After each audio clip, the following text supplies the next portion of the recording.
the Home Minister in one of his interventions said that we are going to be here for another 20 years. We don't mind being here for another 20 years. In democracy, the people are the greatest and they are the supreme power. If people want to keep us here, we will bow our head in front of them and stay here. But it should not be the Election Commission and SIR which is keeping us here. And what if the Vishwaguru, every time there is an attack, this is not the first time. Just this year, in May 24, in Jaipur, there was an attack. Again, pilgrims, because of 33 of them were injured and 9 people died because of terrorist attack. Again, in October, there was an attack. In November, there was an attack in Srinagar. And in April, Pahalgam. In Pulwama, they brought 240 kgs of RDX. We don't have any answers. Every time there is an attack, you say it will not happen again. What has the Vishwaguru learnt? Because all the officers are on extension. You don't trust your own officers. Everybody, if it is a RAW, extension. If it is a IB, extension. ED, extension. What is the need? Don't you trust the second rank of your officers, second line of your officers? Even the BJP leader. No deputy speaker. Shrimati के कनिमोजी आप उसके बाद. Thank you, sir. I take this opportunity to thank my party for giving me this opportunity to speak on this very important issue. And I like to say, the Home Minister in his speech pointed out saying, he made it sound like we are less patriotic. We have never failed this nation. Yes.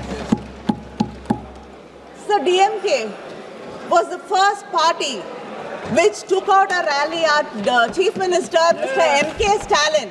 Muthuvel Karunanidhi Stalin was the first Chief Minister to take out a rally in support of our defense forces. After speaking, you can't just go, sir. After speaking, you just can't go. Sir, I'd like to bring to the attention of this House that when you call for an all-party leaders meeting, the leaders from the opposition parties came to the meeting and said that we stand with you. We stood with this country. You are against us. I think you go back, reinvent history in all your speeches. I don't think even the Congress people remember Jawaharlal Nehru ji as much as you do. But I should thank you for that. Because of you, so many young people in Tamil Nadu have gone back to read Periyar and Ambedkar. And today, all over the world, young people are finding out and wanting to know more about Jawaharlal Nehru ji, because, you know, a person who had such power to change history, to do everything, and imagine having such kind of power till today, even you, whatever mistakes you commit is because of him. So people are really intrigued by that great leader, that students are going and reading about him. So I think the Congress and the opposition must be grateful to you. Sir, I also like to take this opportunity to thank the government for sending delegations out and giving opportunity to me to lead a delegation. The minister is here. Honourable member, please, just a minute. Sir, I think for the first time, the BJP has shown some confidence in the opposition, and they have sent us out as leaders of delegations, as part of delegation, to represent this country. I thank them. But also I would like to say, if an opportunity to lead these delegations did not arise, we would have been happier and more grateful. Why did these delegations have to go? Why did these attacks have to happen? Sir, some opportunities are not to be celebrated, but to be mourned. For they arise where peace has failed us. Absolutely. And it right. stems from the deepest of pain. Absolutely. We had to go on these delegations because peace has failed us. And you had failed the people of India. Yes. Absolutely. Right. Sir, today it's become a blame game. Even the Home Minister in his speech was only intent and only concentrating on blaming the opposition. You should understand, and as you proudly say, you are here in power the third term.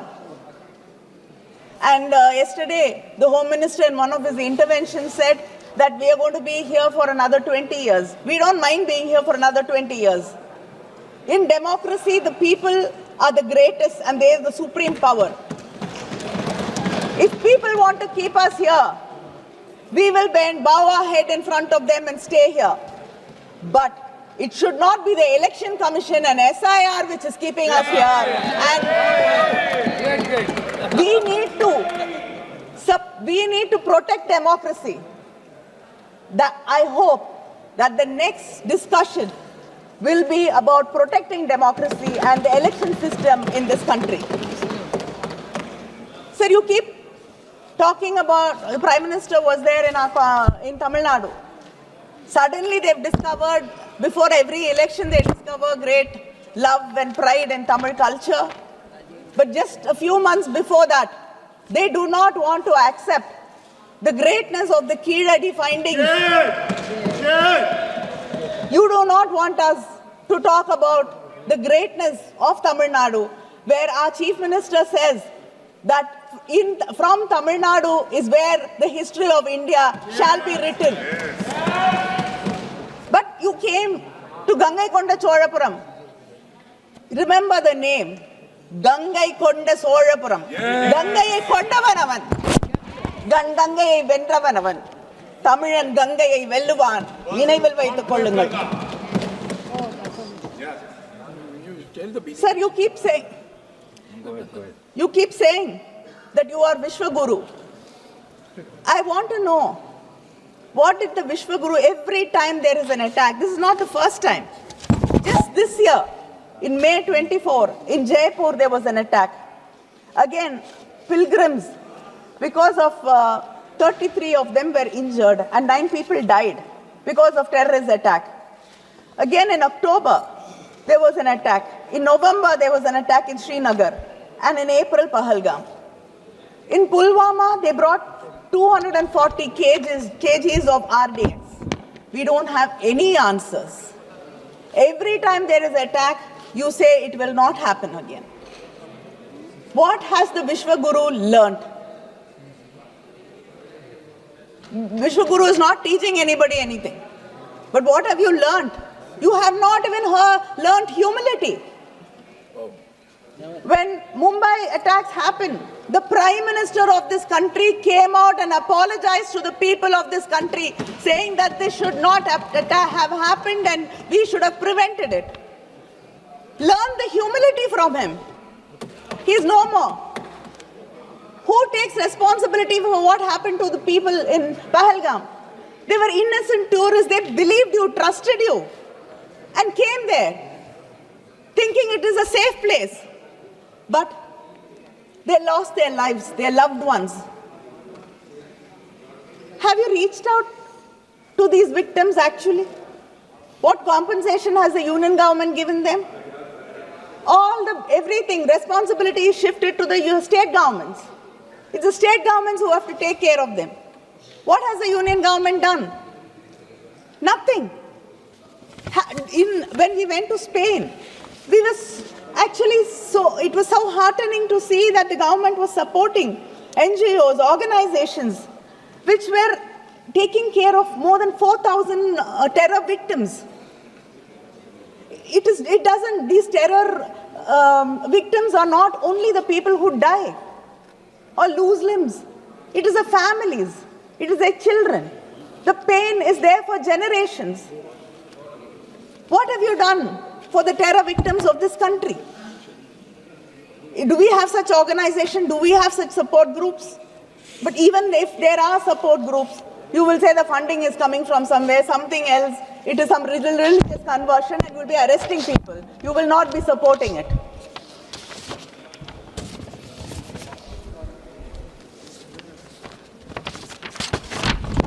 So, the Home Minister, when he spoke about what great achievements they've made in Jammu and Kashmir.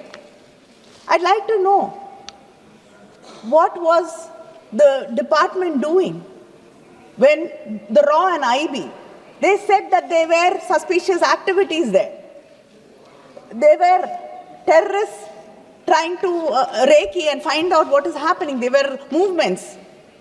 But nothing was taken seriously. Why did we let it slip? And a US-based company was getting repeated requests for maps of that place. And one of the companies which were making the request was from Pakistan. That should have raised a red flag. How did you miss that? You can't keep talking about Operation Sindoor and make us forget all these questions. This is a failure on your government to protect the people. Shame. Don't go back and keep blaming something which happened 100 years ago, 50 years ago, 25 years ago. Talk about today. The government is in your hands. You are responsible for the people of this country. Why did you not protect them? Why did you fail? Shame. You made Kashmir into a union territory. But you've cut the budget for the policing there by 464 crores. It is a territory which has to be protected. And over 8 years, there's a delay in posting 4,000 constables. What kind of protection are we talking about? What kind of security are we talking about? And we all believe that, tourism, because Kashmir depends on tourism. The Chief Minister was so happy that, again, there is tourists coming there. But people invested in hotels, in restaurants, in homestays, so that tourists will come and they will have a better life. But today, 13 lakh bookings have been cancelled. What a shame. What happens to the life of these people who've taken bank loans, who do borrowed and invested? How are you compensating them? Do you even care about them? So I'd like to remind you that India stood together. I give you credit for sending us. We would not think which religion we belong to, which language we spoke, which party we came from, where east, west, south, north, nothing. But we stood with you. The opposition stood with you. The soldiers. With the soldiers, with you, with the country.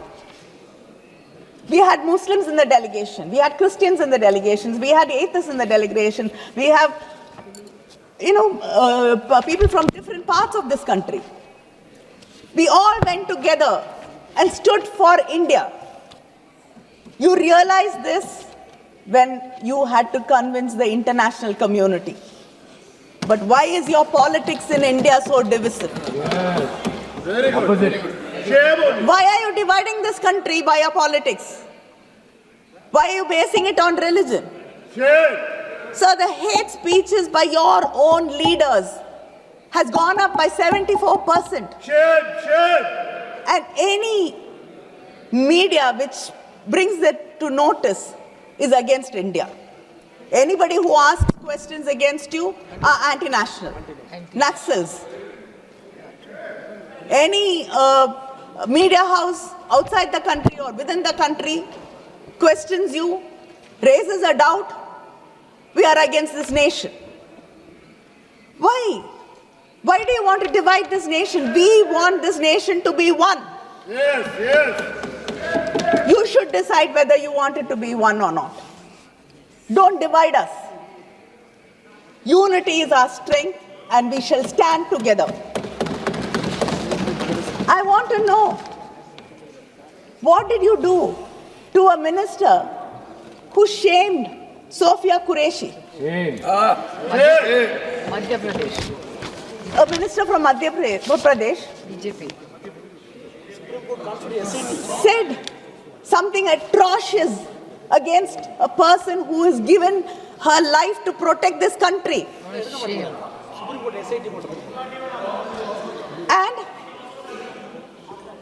And another member of the BJP, he shames the victims, saying they did not have the spirit of warriors. Who decides what is the spirit of a warrior? What action have you taken against these people? Nothing. Has any leader condemned them? No. Your own officer, Mr. Vikram Mistry, his family was trolled, condemned, insulted. Shameful. Did somebody come out in support? Our own officers. Sir, you should understand that dividing this country, not standing by its people when they need them, is not what we expect out of a government. When we stand by you, and yet you do not trust us, you do not believe us. After Operation Sindoor, before the Operation Sindoor, everybody came together, said we stand by you. After that, we all went, rallied behind you and said we justify what the government did. We stand by the government of India. Have you ever invited the leaders from the opposition after that and explained to us what happened? I want to believe you. I do not. உங்களை நான் எந்த விதத்திலையும் ஏத்துக்க தயாராக இல்லை. உங்களுடைய ஐடியாலஜியாக இருக்கட்டும், நீங்க இந்த நாட்டில் விதைக்கக்கூடிய விஷ விதைகளாக இருக்கட்டும், அவை வேறறுக்கப்பட வேண்டும் என்பதிலே எனக்கு இருவேறு கருத்துக்கள் கிடையாது. ஆனால் இந்த நாடு என்று வரும்பொழுது இந்த நாட்டின் இறையாண்மையை நான் நம்புகிறேன். ஆனால் இன்னொரு நாட்டிலே இருக்கக்கூடிய ஒரு தலைவர் குறைந்தபட்சம் 25 முறை இந்த பாகிஸ்தானுக்கும் இந்தியாவிற்கும் இடையே போர் நிறுத்தத்தை கொண்டு வந்தது நான் என்று சொல்கிறார். I don't want to believe him. I want to believe you. But what narrative have you set for me to believe?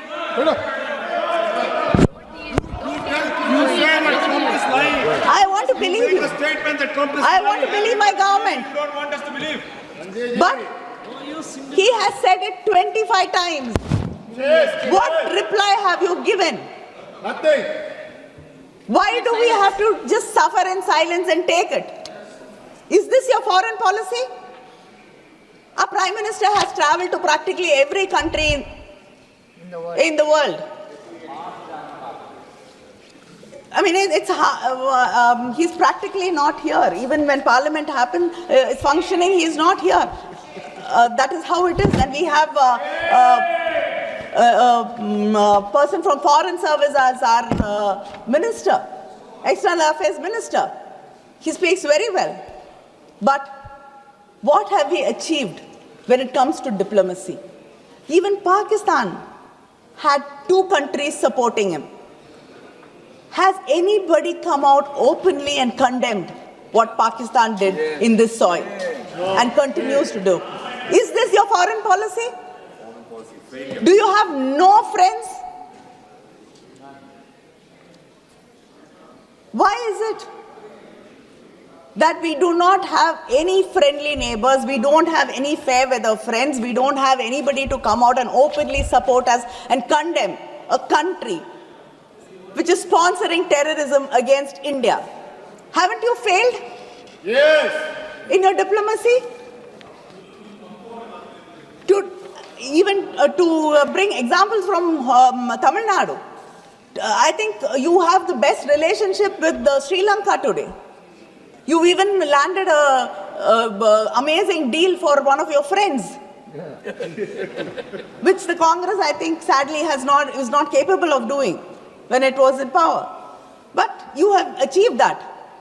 But still our fishermen get arrested every day and our chief minister has to write to you. Their boats are not released. Why can't you use your good offices for the people of this country and not only for your friends? Yes, share. Is this not a failure in your diplomacy? Yes.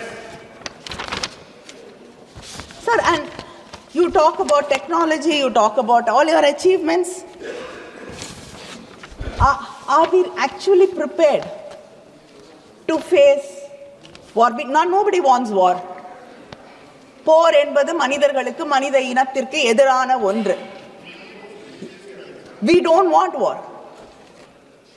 But it doesn't mean we have to be unprepared. You should understand your own officers, your own defense officers have said we have to upgrade. The standing committee has recommended 3% of the budget should go for defense. But where are we? Not even 2%. This world is not such a peaceful place that we don't have to be protected, that we don't have to take care of our people, our security. You are not prepared. Today war is becoming drone attacks. Are you prepared? They were drones. Are you prepared? Have you upgraded? Our war was just not against Pakistan. Our war was much more than that, and I hope and I'm sure you realize it. There was a bigger country fighting a proxy war and supporting them. Are we prepared to face them? Should we not upgrade, understand, and be prepared to face them?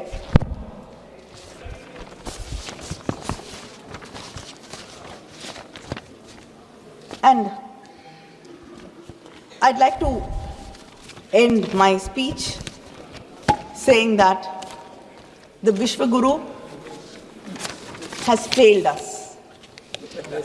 The Vishwaguru has not learnt any lessons. The Vishwaguru has not taught any lessons.